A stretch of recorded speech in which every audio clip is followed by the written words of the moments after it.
साथियों, आप सभी को थंबनेल से ही पता चल गया होगा कि रेलवे टेक्नीशियन ग्रेड 1 और ग्रेड 3 की 6,238 पदों पर भर्ती आ चुकी है। और यदि आपको पता नहीं है तो आप इस वीडियो को पूरा देखें।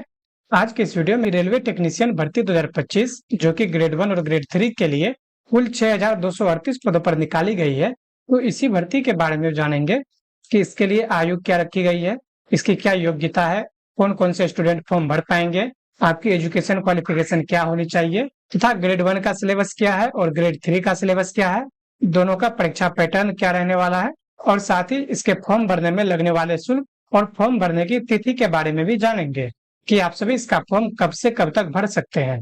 तो इस वीडियो में रेलवे टेक्नीशियन ग्रेड 1 और ग्रेड 3 के बारे में पूरी जानकारी मिलने वाली है। तो साथियों, बिना किसी देरी के हम सीधे ऑफिशियल नोटिस पर चलते हैं। आप देख सकते हैं कि यह नोटिस आरआरबी के द्वारा जारी किया गया है और यह शॉर्ट नोटिस है। इसके बाद हम आपको डिटेल नोटिस भी दिखाएंगे। इस शॉर्ट नोटिस में ग्रेड 1 सिग्नल के लिए जो पोस्ट रखे गए हैं कुल 183 पद है, ग्रेड 3 के लिए कुल 6,055 पद है। तो हम डायरेक्ट डिटेल नोटिस के माध्यम से समझते हैं। यह है रेलवे टेक्नीशियन का फुल नोटिस। इसमें टेक्नीशियन ग्रेड 1 और ग्रेड 3 से रिलेटेड सारी जानकारी दी गई है। तो सबसे पहले हम चलते हैं आयु सीमा पर कि यह फॉर्म भरने के लिए आपका कितना एज होना चाहिए। तो एज में टेक्नीशियन ग्रेड 1 सिग्नल वालों के लिए एज 18 से 33 वर्ष रखे गए हैं, जबकि टेक्नीशियन ग्रेड 3 वालों के लिए एज 18 से 30 वर्ष रखे गए हैं। और साथ ही इसमें एज में रिलैक्सेशन, जो कि यहाँ डिटेल में एज रिलैक्सेशन के बारे में दिया गया है। आप यहाँ देख सकते हैं कि यह ग्रेड 1 वालों के लिए है। तो ग्रेड 1 वालों का जो नॉर्मल एज है वो 18 से 33 वर्ष होना चाहिए। और यहाँ पर यूआर और ईडब्ल्यूएस के लिए डेट ऑफ बर्थ भी दिया गया है कि यूआर एंड ईडब्ल्यूएस का डेट ऑफ बर्थ 2 जुलाई 1992 से पहले का नहीं होना चाहिए, इसके बाद का होना चाहिए। इसी तरह से ओबीसी एनसीएल वालों के लिए 2 जुलाई 1989 रखा गया है और एससी एंड एसटी वालों के लिए 2 जुलाई 1987 रखा गया है। तो यहाँ पर उम्र सीमा में छूट के साथ डेट ऑफ बर्थ निर्धारित किया गया है। उसी तरह से ग्रेड 3 वालों के लिए यहाँ नीचे दिया गया है। तो ग्रेड 3 वालों के लिए नॉर्मल 18 से 30 वर्ष रखे गए हैं और इसके लिए यूआर एंड ईडब्ल्यूएस का डेट ऑफ बर्थ 2 जुलाई 1995 से पहले का नहीं होना चाहिए, इसके बाद का होना चाहिए। और ओबीसी के लिए 2 जुलाई 1992 रखा गया है और एससी एंड एसटी के लिए 1990 रखा गया है। तो आप यहाँ देख सकते हैं कि ओबीसी वालों के लिए 3 वर्ष का छूट दिया गया है, जबकि एससी एसटी वालों के लिए 5 वर्ष का छूट दिया गया है। तो यह था उम्र सीमा के बारे में। आप सभी यहाँ से जान पाएंगे कि आप फॉर्म भर पाएंगे या नहीं, क्योंकि यहाँ पर क्लियरली सबका डेट ऑफ बर्थ कैटेगरी के अनुसार निर्धारित किया गया है। जन्म तिथि के बाद अब आते हैं फॉर्म भरने की तिथि के बारे में। तो यहाँ पर फॉर्म भरने का डेट दिया गया है कि आप सभी फॉर्म 28 जून से 28 जुलाई तक भर पाएंगे, यानी कि आप सभी का ऑनलाइन आवेदन स्टार्ट हो चुका है और फॉर्म भरने का लास्ट डेट 28 जुलाई रखा गया है। तो आप सभी लास्ट डेट का इंतजार ना करें, जो भी फॉर्म भरना चाहते हैं वो जल्द से जल्द फॉर्म भर दे। और इसी के नीचे में यहाँ पर पोस्ट के बारे में भी दिया गया है। हालांकि मैंने इसके बारे में बता दिया है कि कुल 6,238 पदों पर यह भर्ती निकाली गई है। इसमें ग्रेड 1 सिग्नल वालों के लिए जो सैलरी रखी गई है उसका पे लेवल 5 का है और ग्रेड 3 वालों के लिए पे लेवल 2 का रखा गया है। लेवल 5 का इनिशियल पे 29,200 है, जबकि लेवल 2 का इनिशियल पे 19,900 है। हालांकि यह इन हैंड सैलरी नहीं है, इन हैंड सैलरी इससे कहीं ज्यादा मिलती है क्योंकि इसमें अलाउंस सभी ऐड होते हैं। तो साथियों, अब बात करते हैं फॉर्म फीस को लेकर के कि आप सभी का फॉर्म भरने का शुल्क कितना रखा गया है।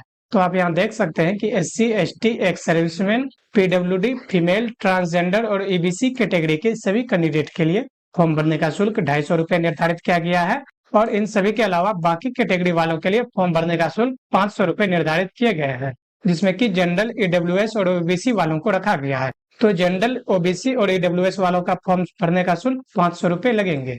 और यदि आप सीबीटी 1 एग्जाम में प्रेजेंट होते हैं तो आपके 400 रुपए रिटर्न कर दिए जाएंगे। और यदि जिनका 250 रुपए फॉर्म शुल्क लग रहे हैं तो उनको 250 के 250 रुपए रिटर्न हो जाएंगे, यदि वो सीबीटी एग्जाम में प्रेजेंट होते हैं तभी, अन्यथा आपका कोई शुल्क रिफंड नहीं किया जाएगा। साथियों, फॉर्म भरने के शुल्क के बाद अब बात करेंगे एग्जाम पैटर्न और सिलेबस की।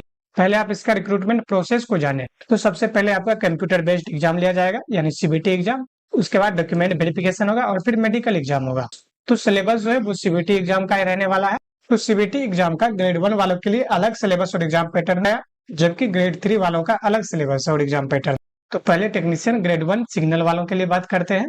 तो ग्रेड 1 वालों का जो एग्जाम होगा उसमें आपसे 100 क्वेश्चन पूछे जाएंगे और टाइम आपको 90 मिनट का दिया जाएगा और 1/3 आपका निगेटिव मार्किंग भी होगा। एक क्वेश्चन गलत करने पर आपका 1/3 मार्क्स काट लिए जाएंगे। तो चलते हैं पहले सिलेबस पर। ग्रेड 1 का जो सिलेबस है उसमें आपका general awareness, general intelligence and reasoning, उसके बाद basic of computer and application, फिर मैथमेटिक्स और बेसिक साइंस एंड इंजीनियरिंग। इन पांचों सब्जेक्ट से आपके क्वेश्चन पूछे जाएंगे, जिसमें कि डिटेल में सिलेबस भी दिया गया है कि जनरल अवेयरनेस में आपका current affairs, Indian geography, culture and history of India, उसके बाद Indian polity, constitution, economy, environment issue, world sports, general scientific and technology development, इन सभी से क्वेश्चन आपके जनरल अवेयरनेस में पूछे जाएंगे। उसी तरह रीजनिंग में पूरा रीजनिंग का सिलेबस दिया गया है, वो तो आपको पता ही होगा, फिर भी आप यहाँ से पढ़ सकते हैं रीजनिंग का पूरा सिलेबस। फिर है बेसिक कंप्यूटर एंड एप्लीकेशन का, इसके लिए भी आपका पूरा सिलेबस दिया गया है डिटेल में कि architecture of computers, inputs and output device, storage devices, networking operation, फिर नेटवर्किंग एंड ऑपरेटिंग सिस्टम, उसके बाद एमएस ऑफिस, यानी कि ये पूरा सिलेबस कंप्यूटर का दिया गया है। उसके बाद मैथमेटिक्स का भी यहाँ से पूरा सिलेबस दिया गया है। उसके बाद बेसिक साइंस और इंजीनियरिंग का भी सिलेबस दिया गया है, क्योंकि ग्रेड 1 का फॉर्म वैसे ही सभी स्टूडेंट भर पाएंगे जिन्होंने बैचलर किया है, और बैचलर में भी स्पेसिफिक डिग्री रखी गई है। जैसे इंजीनियरिंग वालों के लिए भी, पीसीएम वालों में भी कुछ स्पेसिफिक स्टूडेंट ही भर पाएंगे जिनका कि सब्जेक्ट कॉम्बिनेशन रिक्वायरमेंट को फुलफिल करता हो। आगे हम उसके बारे में भी बात करेंगे कि कौन कौन से स्टूडेंट फॉर्म भर पाएंगे। उससे पहले ग्रेड 1 का एग्जाम पैटर्न को समझते हैं। तो इसमें आपके जनरल अवेयरनेस से 10 क्वेश्चन पूछे जाएंगे 10 मार्क्स के, फिर रीजनिंग से आपके 15 क्वेश्चन, कंप्यूटर से 20 क्वेश्चन, मैथ से 20 क्वेश्चन, और फिर साइंस एंड इंजीनियरिंग से 35 क्वेश्चन, यानी कि टोटल आपके 100 क्वेश्चन पूछे जाएंगे और प्रत्येक क्वेश्चन 1 मार्क्स के रहेंगे, यानी कि 100 क्वेश्चन 100 मार्क्स के। और जैसा कि मैंने बताया कि 1/3 निगेटिव मार्किंग भी रहने वाला है। तो ये था ग्रेड 1 का सिलेबस और एग्जाम पैटर्न। उसके बाद ग्रेड 3 का भी एग्जाम पैटर्न और सिलेबस दिया गया है। ग्रेड 3 वालों से भी 100 क्वेश्चन पूछे जाएंगे, 90 मिनट का टाइम दिया जाएगा और 1/3 निगेटिव मार्किंग रहेगा। लेकिन इसका सिलेबस और एग्जाम पैटर्न डिफरेंट रहने वाला है, क्योंकि ग्रेड 3 में 10th स्टैंडर्ड से सवाल पूछे जाएंगे। तो ग्रेड 3 का सिलेबस देखिए, इसमें आपसे 4 सब्जेक्ट से क्वेश्चन पूछे जाएंगे। पहला है मैथ, फिर रीजनिंग, फिर जनरल साइंस और जनरल अवेयरनेस, और इन सभी का सिलेबस भी ग्रेड 1 वालों के कंपैरिजन में छोटा रहने वाला है। तो यहाँ से आप मैथमेटिक्स का सिलेबस पढ़ सकते हैं। मैथमेटिक्स में आपसे number system, BODMAS, decimal, fraction, LCM, HCF, mensuration, time and work, time and distance, simple and compound interest, profit and loss, algebra, geometry, यानी कि आपसे पूरा अर्थमेटिक और एडवांस मैथ से क्वेश्चन पूछे जाएंगे। इसी तरह से रीजनिंग वालों के लिए भी सिलेबस दिया गया है। Analogy, alphabetic and number series, coding, decoding, mathematical operation, relationship, syllogism, यानी कि ये पूरा सिलेबस रीजनिंग का दिया गया है। उसके बाद जो जनरल साइंस से क्वेश्चन पूछे जाएंगे वो आपके फिजिक्स, केमिस्ट्री और life science 10th standard level के पूछे जाएंगे। फिर जनरल अवेयरनेस में current affairs in science and technology, sports, culture, personalities, economics, politics, और भी जनरल अवेयरनेस से जो इम्पोर्टेंट सब्जेक्ट है जो कि आपके कंपटीशन में पूछे जाते हैं, वो सभी आपको पढ़ लेना है। तो ये था टेक्नीशियन ग्रेड 1 का सिलेबस। और इसका जो एग्जाम पैटर्न रहेगा, उसमें आपके मैथ से 25 क्वेश्चन पूछेंगे, रीजनिंग से भी 25 क्वेश्चन, जनरल साइंस से 40 और जनरल अवेयरनेस से 10 क्वेश्चन, यानी टोटल 100 क्वेश्चन 100 मार्क्स के रहेंगे और 1/3 आपका निगेटिव मार्किंग होने वाला है। तो साथियों, ये था ग्रेड 3 का सिलेबस और एग्जाम पैटर्न। मैं आपको बता दूं कि यह नोटिस को मैंने अपने व्हाट्सएप तथा टेलीग्राम चैनल पर शेयर कर दिया है। डिस्क्रिप्शन में दिए गए लिंक से आप इस नोटिस को डाउनलोड करके भी आप खुद से पूरा सिलेबस और एग्जाम पैटर्न को पढ़ सकते हैं। अब बात करते हैं मेन इंपॉर्टेंट थिंग की, जो कि आपका एजुकेशन क्वालिफिकेशन, यानी कि योग्यता, अर्थात इस फॉर्म को कौन कौन से स्टूडेंट भर पाएंगे। आपको बता दें कि ग्रेड 1 के लिए योग्यता अलग है और ग्रेड 3 के लिए अलग है, और ग्रेड 3 में बहुत सारे पोस्ट हैं, तो अलग अलग पोस्ट के लिए अलग अलग योग्यता निर्धारित की गई है। तो आप यहाँ देखें कि पोस्ट पैरामीटर दिया गया है। सबसे पहले है टेक्नीशियन ग्रेड 1 सिग्नल की, जिसका कि सीपीसी यानी पे लेवल 5 का है, और इधर यहाँ पर क्वालिफिकेशन डिस्क्राइब किया गया है, जिसमें कि बताया गया है कि bachelor of science in physics या फिर इलेक्ट्रॉनिक्स या कंप्यूटर साइंस या इंफॉर्मेशन टेक्नोलॉजी या instrumentation from a recognised university या इंस्टीट्यूशन, और BSc in combination of any sub stream of basic stream of physics, electronics, computer science, information technology या instrumentation from a recognised university या institution.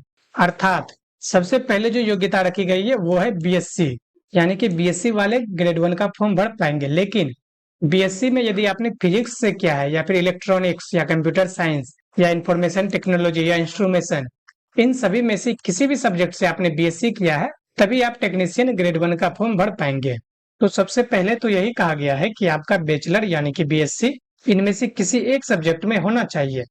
उसके बाद और यानी अथवा में कहा गया है कि BSc in combination of any sub stream of basic stream of all in this subject, यानी कि आपने बीएससी किया हो और उसके सब स्ट्रीम में कोई भी हो, लेकिन उसका बेसिक स्ट्रीम इनमें से कोई एक सब्जेक्ट होना चाहिए। यदि आप ये सोच रहे होंगे कि आपने बीएससी केमिस्ट्री या मैथ में किया है और फिजिक्स आपका सब्सिडरी विषय है, तो क्या आप इस फॉर्म को भर पाएंगे? तो ऐसा नहीं है, क्योंकि फिजिक्स या इलेक्ट्रॉनिक्स या कंप्यूटर साइंस यानी कि इनमें से कोई भी सब्जेक्ट आपका बेसिक स्ट्रीम में होना चाहिए। अर्थात आपने पार्ट 1, पार्ट 2 और पार्ट 3 तीनों ईयर इनमें से कोई भी एक सब्जेक्ट पढ़ा हो, तभी आप ग्रेड 1 के फॉर्म को भरने के लिए एलिजिबल होंगे।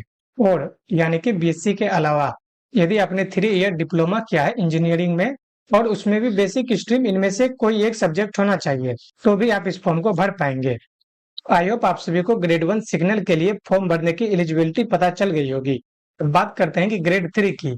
तो साथ ही आपको बता दें कि ग्रेड 3 में बहुत सारे पोस्ट पर भर्ती निकाली गई है और उन सभी का बेसिक एजुकेशन क्वालिफिकेशन है 10th पास प्लस आईटीआई, यानी कि आपने 10th पास किया हो और फिर आपके पास आईटीआई की डिग्री हो।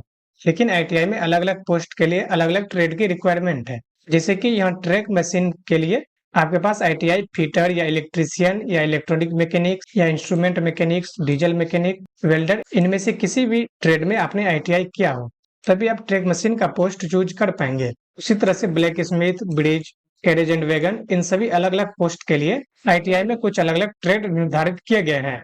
जैसे कि आप डीजल मैकेनिक के लिए देखें तो इसके लिए आपके पास मेट्रिकुलेशन होना चाहिए प्लस आईटीआई फ्रॉम एनसीवीटी या एससीवीटी, कोई भी हो, लेकिन उसमें आपका ट्रेड फिटर या मैकेनिक डीजल या mechanic repair and maintenance of heavy vehicle, यानी कि इनमें से जितनी भी ट्रेड है उनमें से कोई भी ट्रेड यदि आपके आईटीआई में है तो आप डीजल मैकेनिक का भी पोस्ट चूज कर पाएंगे। तो साथियों, आप सभी को ग्रेड 1 और ग्रेड 3 इन दोनों के लिए निर्धारित एजुकेशन क्वालिफिकेशन के बारे में पता चल गया होगा और साथ ही RRB technician grade 1 and grade 3 भर्ती के बारे में पूरी जानकारी, जैसे आयु, योग्यता, syllabus, exam pattern, form fees तथा फॉर्म भरने की तिथि के बारे में पूरी जानकारी मिल गई होगी।